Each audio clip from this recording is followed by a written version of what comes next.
Hi, good day. I am Fami Berry. Welcome to another conversation with me. Today, we're here to talk about trachoma. A brief introduction.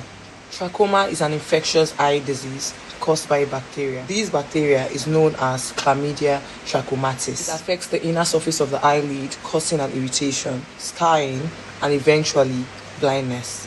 If untreated, it is spread through direct contact of infected hands, towels, even flies. It is more common in areas of poor sanitation and limited access to clean water. A brief history. Trachomonas has been identified and recognized since the ancient Egypt, and it has been one of the major causes of blindness in the world. It became a public health concern in the 20th century, and it has gained attention as one of the public health issues because of its increasing cause for blindness worldwide. The WHO has been trying and working endlessly to eliminate trachoma as one of the leading causes of blindness, and especially in developing countries using the SAFE, which is the safe mechanism. The safe mechanism means surgery, which stands for S, antibiotics, which stands for A, facial cleanliness, which stands for F, and finally, environmental improvement, which stands for E.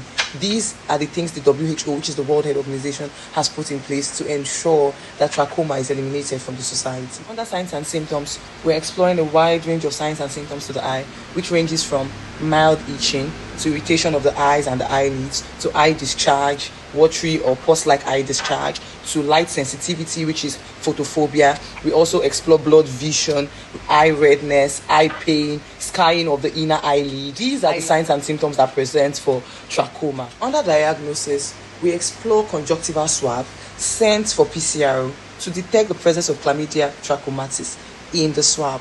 We can also explore serological testing and also explore staining testing. Inclusion bodies are usually typical of the chlamydia infection. Under physical examination, on an eye examination, you should look out for the following. You could look out for conjunctival redness. You could look out for follicular inflammation. You could also look out for scarring of the inner eyelid, trichiasis, cornea clouding, and also scar at the edge of the cornea due to inflammation. Under differential diagnosis, we explore ailments or infections and diseases that mimic trachoma. Here we're talking about viral conjunctivitis, bacterial conjunctivitis, allergic conjunctivitis, and even the ocular rosacea. These infections mimic trachoma, but the distinctive feature here is follicular inflammation. Under etiology, we explore the causes and the risk factors of trachoma. The cause of trachoma is the Chlamydia trachomatis, which is a bacterial infection. For the risk factor, we talk about poor facial hygiene. We talk about overcrowded living condition. We also talk about flies. We also explore the lack of access to clean water. We also explore repeated reinfection over time. Under treatment, WHO has proposed a safe method of treatment, which is the SAFE. Which S stands for surgery, and for surgery it is when it has advanced. So when trachoma advances, we expect that there is a corrective surgery for the eyes. For A, it is antibiotic use. We talk about oral azithromycin as a single dose treatment, or the topical use tetracycline as an eye ointment for a period of 6 weeks. For F, we talk about facial hygiene or facial cleanliness. And then for E, we talk about environmental improvement. These are the methods stipulated by the WHO to ensure that trachoma is being curtailed and reduced in the society. Under supportive care, we talk about the use of lubricative eye drops and also health education in communities. For prognosis, prognosis is good if diagnosed and treated early.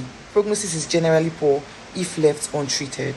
Repeated infection leads to eventual and irreversible blindness from scarring and cornea damage. It is very much advised that prompt diagnosis and prompt treatment of trachoma is very much advised.